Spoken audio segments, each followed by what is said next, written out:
Hey everybody, Amy and TJ here, and what is it that you feel? Any sort of confined space. I get claustrophobic. Oh, wow. Yes. I wasn't expecting that Really? quick of an answer. What did you think I was going to say? I don't know, but what is it that you fear? People could be a fear of loss, a fear of health issues, fear of all kinds of things. You went immediately to like a phobia. Yeah, claustrophobia, I definitely have it. I think I'm a pretty generally daring person, but if you ask me what would be a nightmare scenario, it would be to be in a submarine. I just think this feeling of being trapped, that is a very scary feeling for me. And sometimes even on planes, if I've had an anxious day, I kind of have to take a few deep breaths and not focus on the fact that I'm in a small tubular machine that I have no control over how it's been kept up, and it's flying 30,000 feet in the air. So yes. Hope nobody's listening to us on the way to the airport. Okay, I fly a lot. It's But I'm struggling with. I have a fear of flying because I'm scared the plane is going to go down. My fear has nothing to do with being in a confined space. Does that make sense? So you know I hate the window seat and the middle seat, and it's not because... That's because you go to the bathroom once. Well, there's that too. Okay. But I actually want to be able to know that I can get out quickly if I need to. I do have that slight neuroses. It's funny, I've never fully explained that to you. I don't have... Okay, there is two different ones. There's a claustrophobia. That's the fear of small spaces. Right. Right. Okay, but then there's a there's a different one called a clythrophobia, I believe, which is actual fear of being trapped. Oh. So if you're claustrophobic, you see a small space, you see that elevator, and you go, oh God, and you get anxiety. That's claustrophobia. Okay. The other is when I see the small space, I got no problem getting in that space. But if that buzzer goes off and I'm trapped in here, now it's a totally different situation. You just pulled that phobia out of thin air, and it's fully describes me, and yet I've never heard it before. Say it again? I got the Google. Say it again? I think it's I'm saying it right. And he's giving me the thumbs up. Clythrophobia. Clythrophobia. So it's a different thing where you're not scared of the space itself, but the idea of being trapped in that space is the problem. That could be a large room even. Right. Yes. But it's the fear of not having a way of getting out. So that's a me. different phobia. Yes, clythrophobia. I'm afraid of not being able to get out. Okay, where does this... So I don't know if some of this stuff is just in us, or some people get phobias and fears. We all fear sharks because of... Jaws. Yes, right? Yes. A movie can set you off and 100%. cause a particular fear. I think we might be doing... I wonder if we're doing this to Sabine. Oh, no. My 11-year-old, everybody at this point knows that you and I are huge fans of horror movies. But she has, since Thursday, she let me know that you and I have, she didn't say forced, but we have put her in a position that since Thursday, and we're here sitting on Monday, she has watched 5 or 6 horror movies because of us. She's 11. I don't feel great about that. Okay.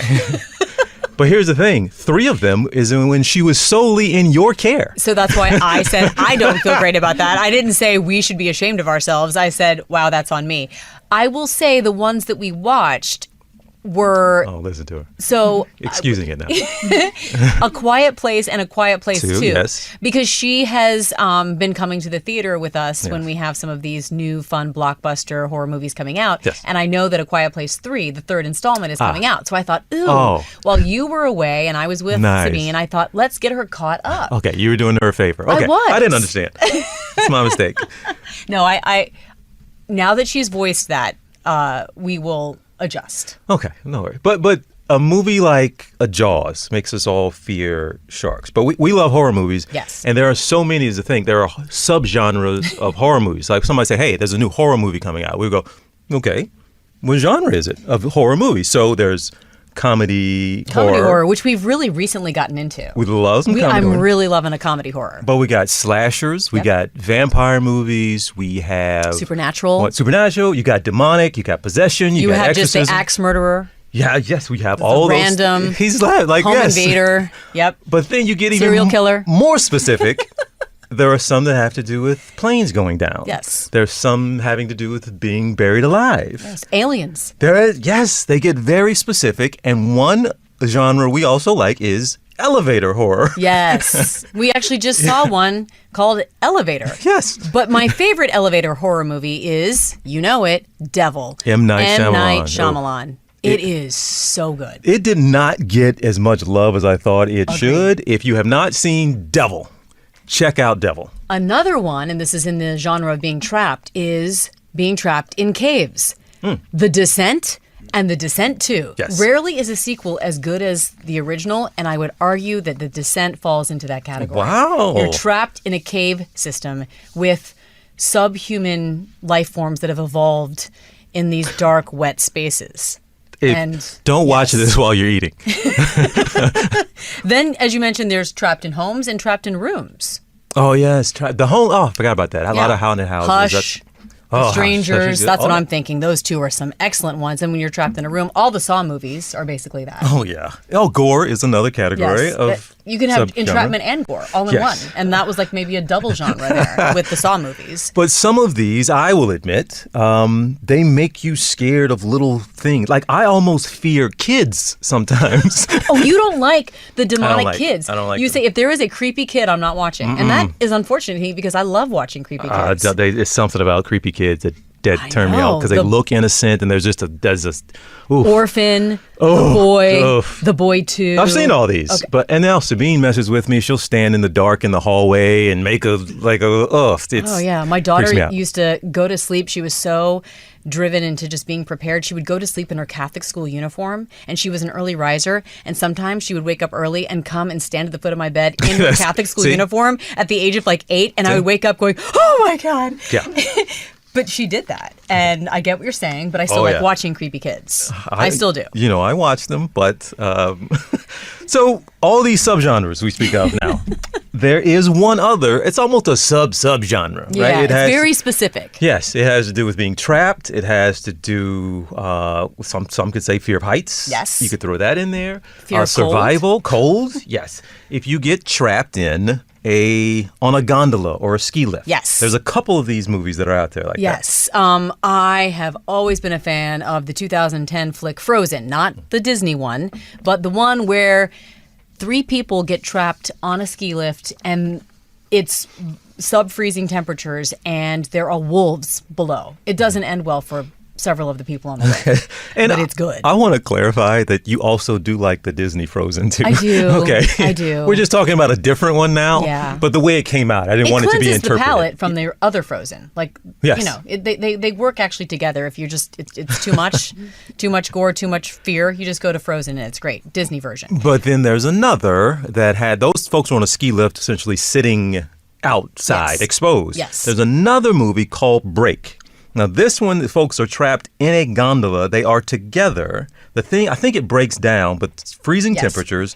But it becomes a fight for survival, not just the elements, but each other. Right. Which is kind of like what the elevator movies have been like, too. Because it's not just the fact that you're in an elevator, but who are you on the elevator with? So who are you in this gondola with? And so, that's fear. And so it's not meant to be a horror comedy, but because it was originally a Russian flick, if you watch it here in the United States, it's dubbed over in English, which kind of makes it funny. So I found myself laughing and being on the edge of my seat at the same time. So I found it unintentionally being a comedic horror film. But you're a skier. You're a long-time skier. Yes. Have you ever had an issue on a gondola ski lift? Getting off the ski lift many times. Well, I have fallen on my face. I'm saying, did you have an accident that's not your fault? No, I have not. But I'm telling you, anyone who is a skier, I can't imagine not having had that thought run through them. What would I do if it suddenly stopped? Because what would you do? There are glitches, and all of a sudden, someone like me would have fallen getting off of the ski lift, and so the whole thing has to shut down,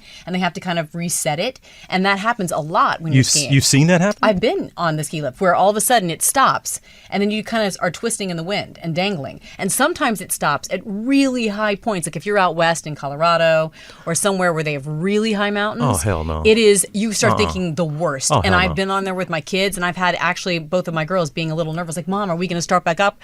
And but that's understood. The answer is let's hope so. That's a part of, you all understand that sometimes this happens. Oh, it happens regularly. Oh, okay. So regularly. Okay. So you didn't necessarily think you were in trouble. I mean, your mind might go. Sometimes it takes longer than you think it should, and it is frightening. But thankfully for me, it's always started right back up. All right. What would you do?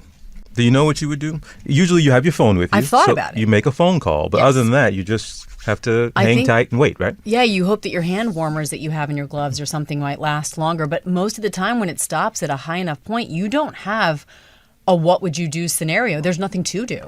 You can't do anything. You are at the mercy of the workers who are operating the gondola or the ski lift or the people on the mountain knowing that you're unaccounted for. But short of that, you actually don't have options. You are stuck without, you're on a lake without a paddle. You're on a boat without a paddle. Hopefully that never, ever happens to you, because I would be just devastated waiting for word, because I would not be up there with you on a damn ski lift.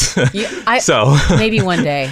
Maybe not after today, though. Maybe not after our next guest. And yeah, we say that because it sounds like an absolute nightmare that it turns out somebody actually lived it very recently. A nightmare or something that you see in a movie, but it absolutely did just happen to a woman out in California. Lake Tahoe, actually. Got stuck in a gondola alone overnight. We have Monica Laso. She is joining us, and she is okay, but she survived, I believe it was 15 hours in a gondola where the temperatures dipped to the mid-20s. She had no cell phone, and she has lived to tell us all about it. Monica, thank you for being with us. How are you today? Hi, Amy, and hi, Didi. Monica, why did you not have a cell phone with you?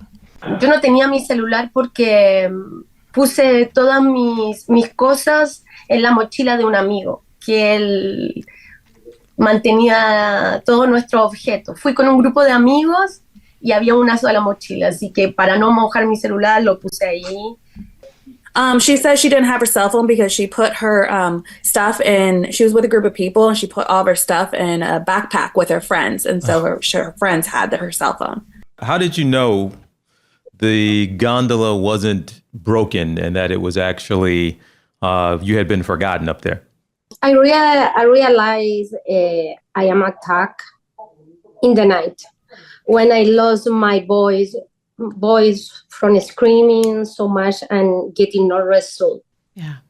What was your biggest fear, Monica? Did you think that no one would ever find you? Were you afraid that some harm could come to you? Mi peor miedo fue morirme congelada, ¿no? No poder, o que alguna parte de mis dedos o los dedos de mis pies se congelaran. That one of her fingers or her feet were going to freeze. Oh, wow. Well, Monica, give us a sense of when you got stuck and it stopped moving, you were dangling. How high up were you? Yo creo que la góndola estaba 6 metros, tenía una altura de 6 metros, pero la montaña, averigüé, estaba en el Magic Canyon y es alrededor de 2,800 metros sobre el nivel del mar. So she said the gondola itself was about 6 meters high, but that the actual mountain was thousands of feet above sea level. And Monica, you weren't up so high that you couldn't see people on the ground. You could see people down there moving around. Did you see a lot of people? Yes, I saw a lot truck worker. I count around 8 around me. And what were you doing to try and get their attention? I scream a lot. Just that I could do. I could eat. Mm-hmm. You said you saw, it still drives, it's fascinating to think there were 8 people at least that were that close to you and they couldn't hear you. At what point or at any point do you think you started to panic? No, I didn't feel panic, but just frustrated. I start to feel frustrated and I give up. Like now, just I need to keep myself alive. Yeah, I mean, I'm sure it was so frustrating that people were right there. They didn't know you were in the gondola. You couldn't get them to hear you. So I understand why you'd be frustrated. Yeah. But were you nervous at just the fact that it was getting dark? You didn't have a cell phone. You didn't have a light. And it was getting cold. When the night come, I try to stay calm. And as I want to survive and I see my friend and family again. Did you ever think about trying to escape from the gondola? Open a door, open a window, and jump? Actually, no.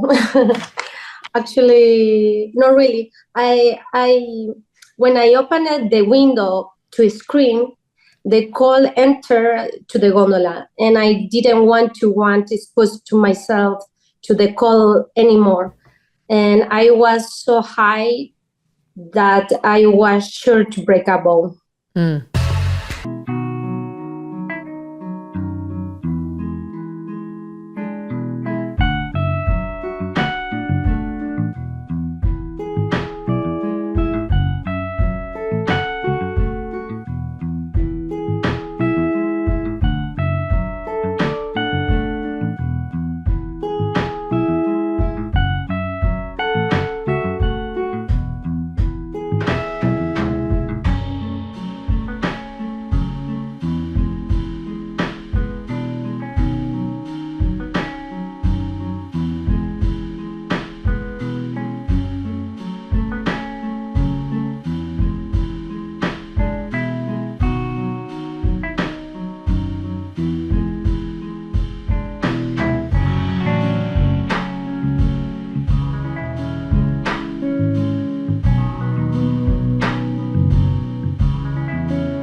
Did you sleep at all during those 15 hours? Nothing. The cold doesn't let me rest. I still try because my body hurt a lot. Maybe only for a minute, but my body woke me up with its trembling. Trembling because you were cold. So how did you go about staying warm? Porque fregaba mis dedos de los pies con mis manos y eso fue lo que hice toda la noche. She would rub her hands and feet together literally the whole night to try to stay warm. Wow. Because it got really, really cold. And I know that we said what you didn't have, but you did have a watch. What did having that watch on your wrist mean to you? Sí, el reloj para mí fue muy importante porque era capaz con el reloj fui capaz de ponerle un final, un tiempo y un final a esta experiencia. Sabía que no iban a ser más de 14 o 15 horas y me ayudó a sacar esa fuerza de poder resistir, que no era para siempre. She said that the watch helped her realize and remember that this is only going to last so long and that it will end. And so keeping track of time helped her kind of get through it and know that it would be over at some point. And Monica, was it a comfort knowing that it would be over in the morning? You were essentially just waiting for them to get to work in the morning. Sabía que cuando comenzara los primeros rayos de sol se iba a activar el movimiento de los trabajadores, la góndola también, pero tenía un pequeño porcentaje de duda de que que el siguiente día fuera un día feriado, un día off, pero no fue así, por suerte. She says that, yes, she knew that when, daylight started to break, that there would be movement, there would be workers. But in the back of her mind, she also doubted and said, wait a minute, what if it's a holiday? What if people are off today? And that, thank God, wasn't the end result, but she did have a fear. That's completely understandable. That would definitely have been a fear of mine too. I have to ask you, Monica, 15 hours. You had to have to go to the bathroom. What did you do? How badly did you have to pee? Tell us how you handled that in a gondola. Eh, Solo me aguanté esas 15 horas, eh, me aguanté, no quería, no quería estar con mi orina ahí. Ahora, si hubiesen sido 2 noches, la historia hubiese sido diferente. She says that she just waited. She held it. She did not want to be, you know, sitting in urine the whole night. She said if it had been more than 15 hours, it would have been a different story. Okay. But then when you finally got out, is the first thing you did was run to the bathroom? No, fui al baño después de las interrogaciones del policía o de los paramédicos. Como que en algún momento se me olvidó y luego después de todo ese show pude realmente ir al baño y darme cuenta que era una necesidad importante. She says that she actually had to do police interviews and paramedics checked her out. So she kind of forgot about it and wasn't able to use the restroom until after all that happened. Wow. That is impressive. I know that you knew in the back of your head that you were going to be okay. Eventually, the gondola was going to start working in the morning. But what about your friends and your boyfriend who had no idea where you were, if you were alive or dead? What were they going through? Okay, they were scared and thought the worst. They notified the police that I was missing and made a post about disappearance on Facebook. They were really very bad emotionally. They're suffering a lot. What was it like to reunite with your friends and your boyfriend? Ay, fue un alivio, fue un conjunto de emociones, pero por sobre todo mucha felicidad de que estuviéramos todos reunidos. Fue algo muy esperanzador, muy bonito. La verdad, fue la mejor parte de todo. She said that it was a huge relief, a big bundle of emotions and happiness just to be reunited at the end of the day. It was a lot of happiness. Yeah, because Monica, is it fair to say your boyfriend, your friends feared that you might be dead, that you might not be alive? Yes.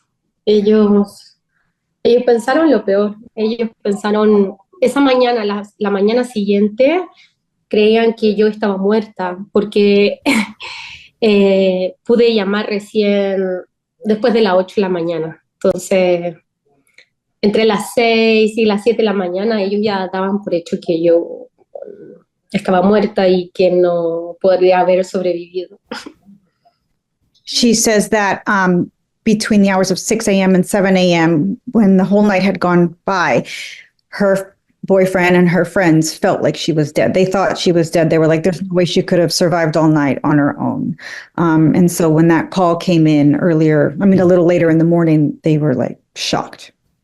And Monica, what did you have with you? We know the watch, but did you have any food, any water, any snack, anything with you? No, nada. No tenía agua ni comida. Lo último que comí fue alrededor de la 1:30 o 2 de la tarde. She had no food, no water, and the last time she had anything was around 1 p.m. that day. Wow. No food, no water, no cell phone.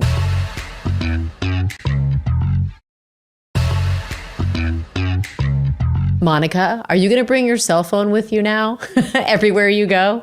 Totalmente, súper importante. Son esa tecnología que nos puede salvar la vida. She said, absolutely. She will definitely take it everywhere. It's a technology that could really save your life, and she's going to take it everywhere she goes. Okay, so Monica, you'll now take it everywhere you go. Does that include on your next skiing trip, which is coming up when? Me gusta desafiarme a mí misma. No me gusta, no soy de esas personas que permito que alguna situación destruya mi vida, pero por ahora no me veo, necesito un tiempo. She says that she's normally not the type of person who would let an experience like this affect her life and stop her from living. But she says for now, she can't really picture herself going back up there, so she needs some time. That makes a lot of sense. Monica, I want to ask you, when you look back now at those 15 hours, what did you learn about yourself when you were up there alone and scared? Puede sonar loco, pero creo que el aprendizaje es que es importante tener momentos para sí mismo, conectarse con la naturaleza. Y por otro lado, también aprendí de que soy más fuerte de lo que creía. Muchas personas me han dicho que en situaciones así hubiesen muerto, no hubiesen sido capaz. Para mí, no sé, creo que soy más fuerte de lo que creía y también eso que es importante tener momentos a sí misma y no me lo estaba dando antes de que me pasara esto. She says that she learned how important it is to take some time for yourself and connect with yourself and connect with nature. And that's something that she had not been giving herself for a long time. And so this was like an interesting way to do that, like, not knowing that she needed that time for herself. And she also learned that she's much stronger than she thought she was. Monica, strangely, would you now say this was a blessing? Podríamos decir que son los dos lados de la moneda. Una pude, no sé cómo explicarlo, creo que fue una bendición porque pude reconocerme en mí la fuerza que llevo dentro para sobrevivir, pero al mismo tiempo